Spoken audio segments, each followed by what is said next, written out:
Assalamualaikum warahmatullahi wabarakatuh. Perkenalkan teman-teman, nama saya Isanita Irli dari Prodi Sistem Informasi. Hari ini saya akan menjelaskan materi tentang Sistem Informasi dan CBIS. Nah, definisi sistem informasi yaitu sistem yang menyediakan informasi untuk membantu pengambilan keputusan dan emosional terdiri dari manusia, teknologi, dan prosedur. Tujuan dan kualitas sistem informasi. Tujuannya adalah menghasilkan informasi yang berguna untuk pengambilan keputusan. Nah, kualitasnya yaitu akurat, tepat waktu, relevan.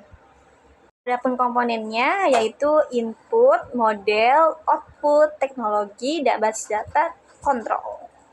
Lalu ada karakteristiknya terdiri dari input, proses, output, memiliki batas dan tujuan jelas, dipengaruhi lingkungan sesuai kebutuhan bisnis.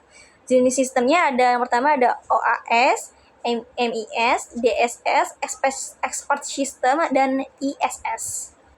Lalu ada jenis-jenis sistem informasi. Yang pertama ada SIM atau untuk manajemen pengawasan, yang kedua ada SIA untuk mengolah data keuangan dan akuntansi, yang ketiga ada sistem keuangan untuk mengatur transaksi dan audit, yang keempat ada manufaktur pengelola proses produksi, yang kelima ada SDM atau data pengelola karyawan, yang keenam ada pemasaran atau analisis penjualan dan pasar, yang ketujuh ada informasi untuk pimpinan. Selanjutnya ada fungsi dan manfaat dari sistem informasi manajemen atau SIM. Fungsinya yang pertama ada membantu pengambilan keputusan, yang kedua ada koordinasi antar departemen, yang ketiga ada identifikasi masalah dan evaluasi kinerja. Lalu manfaatnya yang pertama ada meningkatkan efisiensi dan efektivitas, yang kedua ada mempermudah perencanaan dan pengawasan, yang ketiga ada meningkatkan kualitas SDM, yang terakhir ada menghemat biaya meningkatkan produktivitas.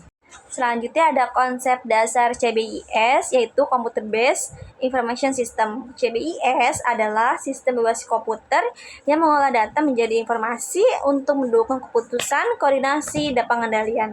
Lalu ada contoh aplikasinya. Yang pertama ada SIA untuk pengolahan data akuntansi, yang kedua ada SIM untuk informasi manajemen, yang ketiga ada DSS untuk membantu pengambilan keputusan, yang keempat ada OA atau otomatisasi pekerjaan kantor, yang terakhir ada SP System adalah sistem berbasis pengetahuan ahli.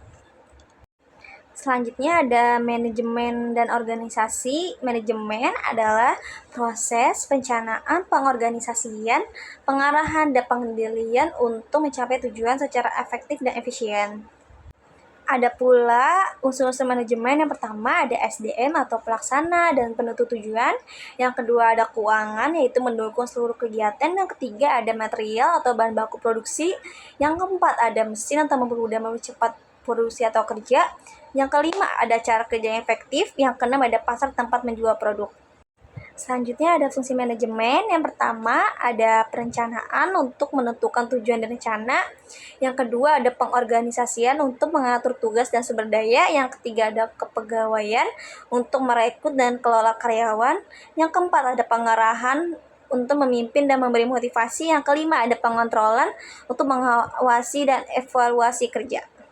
Lalu ada juga nih tingkat manajemennya di perusahaan. Yang pertama ada manajemen puncak untuk menentukan tujuan dan kebijakan, yaitu CEO atau direktur. Lalu yang kedua ada manajemen menengah, yaitu menjalankan rencana koordinasi atau manajer.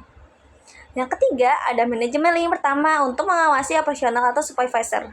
Lalu ada keahlian manajemen nih teman-teman. Yang pertama ada keahlian utama yaitu teknis, yang kedua interpersonal, yang ketiga konseptual. Ya ada pula keahlian tambahannya. Yang pertama ada diagnosis masalah, dua komunikasi, tiga manajemen waktu, dan empat pengambilan keputusan. Selanjutnya kita bahas tentang organisasi. Organisasi adalah kerjasama beberapa orang untuk mencapai tujuan bersama dengan pembagian tugas yang jelas. Unsurnya ada manusia, tujuan kerjasamanya tim, dan tugas dan struktur yang jelas. Bentuknya ada lini dan staf, fungsional, dan komite. Lalu ada tujuan dan efektivitas organisasi. Tujuannya yang pertama ada mengembangkan karir dan kemampuan, yang kedua ada meningkatkan profesionalisme dan martabat, yang ketiga ada meningkatkan kesejahteraan. Lalu ada efektivitas organisasi, yang pertama ada tingkat keberhasilan organisasi dan mencapai tujuan, yang kedua faktor efektivitas, tujuan jelas, struktur organisasi, dukungan, lingkungan, sistem nilai. Nah, prinsip utamanya ada kerjasama, pembagian tugas, disiplin, dan tujuan bersama. Kesimpulannya, dari materi yang saya jelaskan tadi, sistem informasi membantu menyediakan data, sedangkan manajemen mengelola sumber daya untuk mencapai tujuan. Keduanya saling mendukung agar organisasi berjalan efektif, efisien, dan produktif. Terima kasih.